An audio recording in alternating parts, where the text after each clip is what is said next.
Today, I want to talk about a very important and innovative system that can help our schools save water and be more environmentally friendly, the smart rainwater harvesting and filtration system.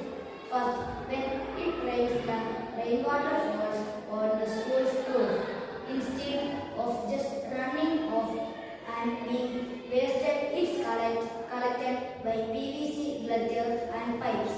Next, the water goes through a first flush system. This is clever.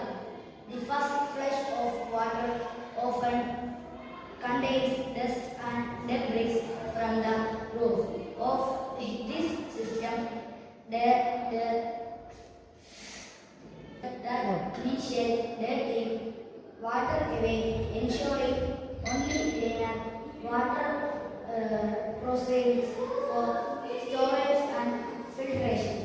After the first flush, a solar-powered pump moves the water into a three-stage filter tank.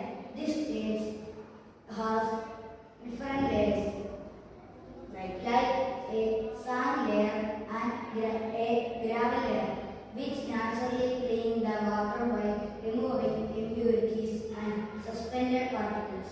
Once